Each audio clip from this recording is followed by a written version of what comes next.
I see some fear out there. No, 15 minutes, and we're going to do this in one slide because the science behind this is actually pretty easy, pretty simple, and it's something you can all take and understand that there is solid science behind what we're doing, and that the product that we're launching here, the 10X Gold 1000, is an absolutely showstopper. And by the time I'm done, you're going to understand why. So I have just really one product I'm going to focus on, and that is CBDa. And go through the reasons why CBDa is such an important product. And it starts right here. So we're going to start with the top thing, anandamide. Probably none of you ever heard of anandamide, but all of you know what it is. Women, if you've had a little chocolate and you're feeling really good after the little bit of chocolate, anandamide is what's giving you that really good feeling. If you've been kicked in the shin and you're hurt, the relief of pain comes from anandamide. When you have an infection that's flowing through your body and causing pain, the relief of that pain is from anandamide. And so basically we were gifted with this endorphin in our body, with this endocannabinoid in our body that serves to protect us from the pain that we would otherwise be going through. God, on the other hand, maybe got a little ticked off at Adam and Eve. And so God said, I'm going to play a little prank, and I'm going to give you this thing to kind of take care of the pain that you get. But if you follow the flow chart all the way down, you get over here, and anandamide is degraded to inflammatory prostaglandins, which do what? They cause pain. So you have this pain relief endorphin, this pain relief endocannabinoid, that is degraded into something that's actually now going to cause more pain than it was relieving, which is ironic.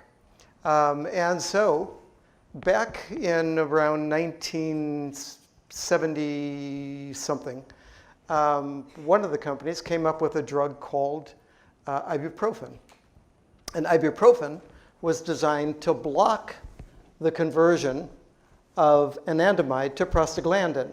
And it did a pretty good job of that. When most of you aren't old enough to know, but when ibuprofen first came out, it was actually promoted as an alternative to opiates because it was thought to be strong enough to relieve the pain, and we could avoid opiates. It didn't prove to be that good, partly because you can't take enough of it to do it, because there are these things here that are affected by ibuprofen, that are affected by the one that followed it, which is naproxen, or naproxen, and then the bevy of other COX-1 N-type. Where do we go? There we are. That affect both the COX-1 and COX-2 pathways. There were, as I recall, about 50 non-steroidal anti-inflammatory drugs on the market, all of which did pretty much the same thing, until 1998, when Merck introduced Vioxx. Now, Vioxx came and was the first of the drugs that was said to just affect the COX-2 pathway, so that you wouldn't have the interference with the COX-1 pathway. Pfizer then came along and said, well, we think our drug is better than Vioxx, and actually it proved to be. They introduced Celebrex.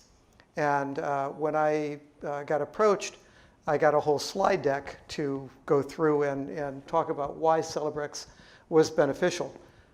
Part of that is, especially in this age group, and I see a lot of people here who have gray hair, and so if you're not over 65, you're approaching 65.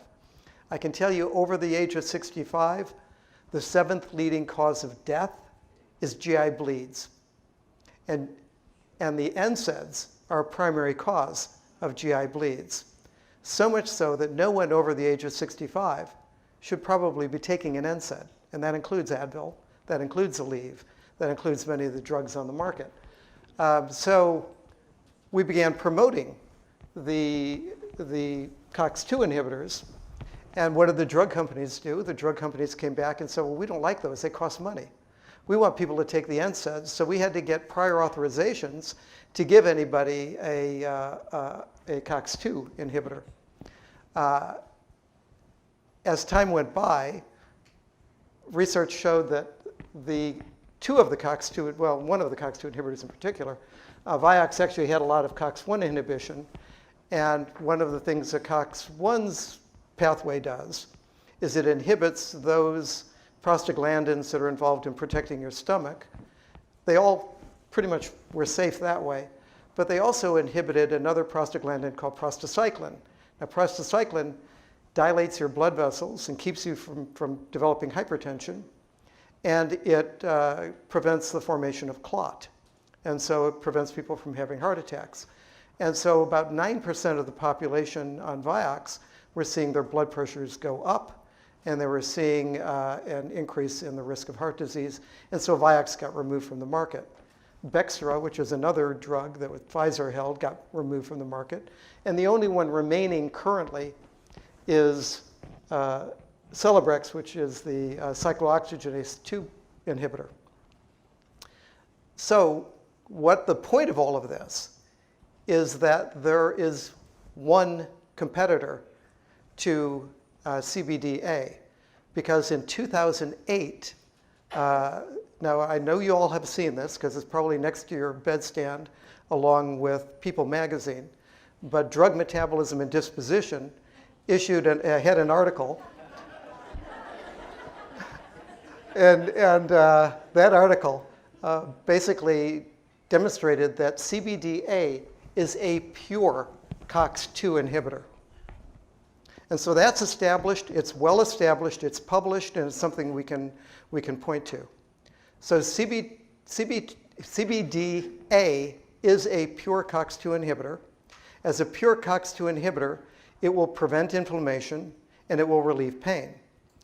More importantly,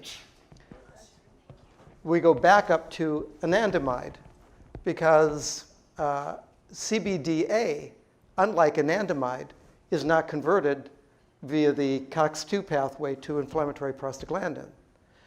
And it mimics anandamide. So you get the pain relief. In fact, all of the CBDs will mimic anandamide. And that's why they can all produce pain relief. But only CBDA is going to produce the pain relief by mimicking anandamide and blocking the COX-2 pathway that then produces inflammatory prostaglandins.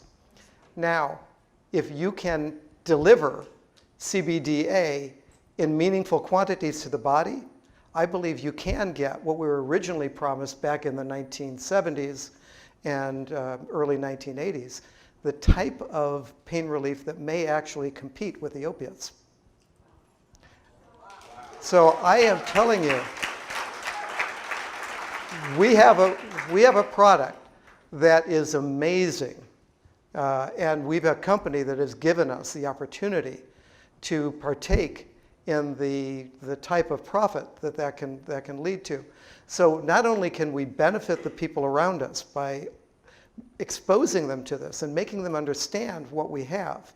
If you understand what we have, it's easy to make them understand what we have. And I'm going through this for that reason.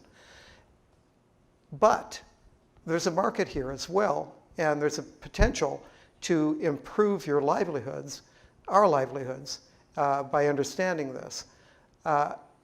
Celebrex in 2014 did $1.98 billion in sales. 1.9 billion was in the US alone. Wow. So I can say without any hesitation that what we have now with CBD Gold is every bit as likely to be as effective as Celebrex. And if it's likely to be every bit as Celebrex, this is at least $1 billion product, at a minimum.